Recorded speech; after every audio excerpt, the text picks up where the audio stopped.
Hello and welcome to Muse Collective. So, exciting news. MiniMax H3 has just dropped on open source.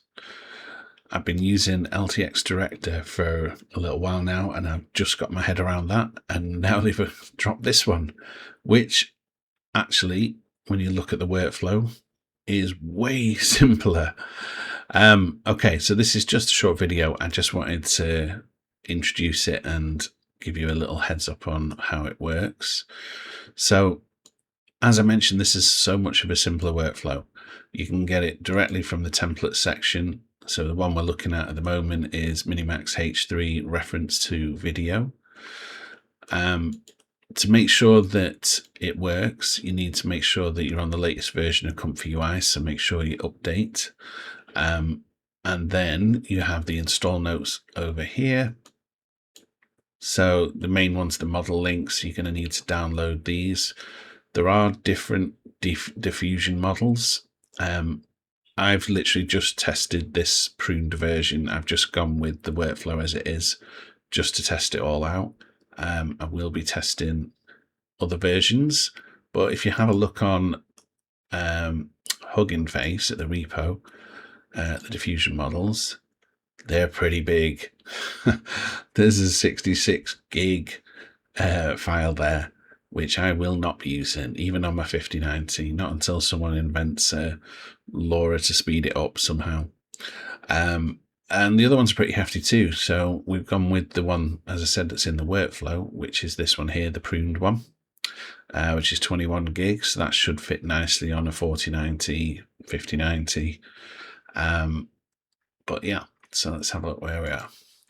And then you've got the other ones as well. So you need to get a whole set of stuff here. So we've got the VAEs. So we've got a video and an audio one. We've got the model, which I just mentioned. And then we've got a Gemma text encoder as well for this, which again is a bit of a beast.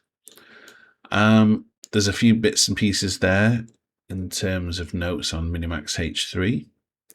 But to be fair, if you've used any video before, it's pretty straightforward once you sort of download the models.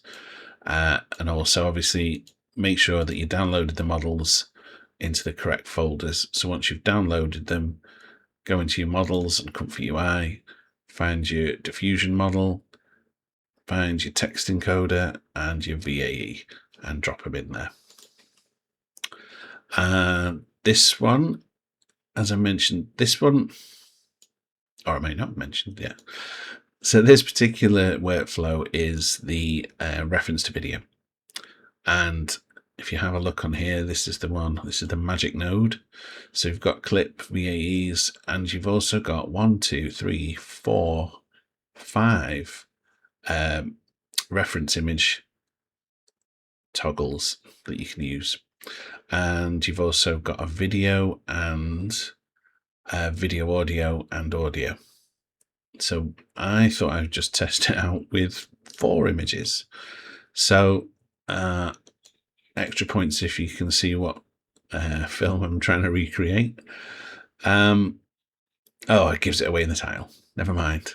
But yeah, so we've got 3 characters that I've created reference grids for, front, back, and side. And we've got a background image where the scene is going to take place. And over this side, this is the resolution selector. So this is a bit different. And thankfully, they've got a little notes section here. So you've got your normal aspect ratios, but then you've also got megapixels. And the megapixel you choose relates to the output here. So if you're choosing, I chose 1. So that's going to be 1376 by 768. So a little over 720p. You can push it to this. I've not tried that yet because it is quite a heavy-ish model, but I will be trying that. I've put the duration to 10 seconds, and then I've put the prompt in here. So this is the text prompt. Photorealistic, warm, natural daylight, lush, saturated green, cinematic shallow depth field, etc. Picture 1, picture 2, picture 3 as reference frames for 3 people, and picture 4 as the reference for the setting. And then it just goes on to describe what we're going to do in the video. Okay, so without further ado, and also let's just have a look.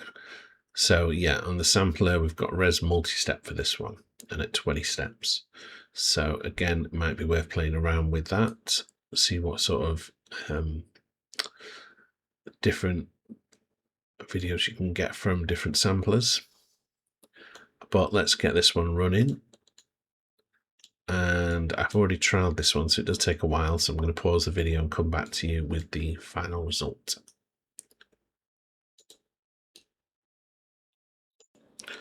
Okay, and we are decoding now, and we should have a finished video. Interesting. I had left it the wrong way around, but so far they actually look good. I'm telling you, it's just a rumor, traitor. Hold on. Do you know him? No, of course not. I have never seen him before. I'm telling you, it's just a rumor, traitor. Okay, I think that's amazing.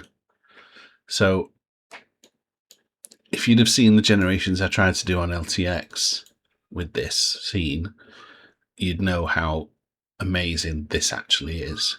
The character consistency from 3 sheets, facial identity, outfit identity, amazing. And the adherence to prompt, amazing. I'm going to put you another version in as well that I'd done earlier on. It was a landscape version.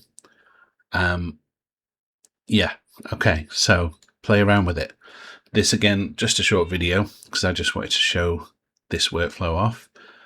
But really, this is an amazing model, and it's just the pruned version, and it's only been out a day.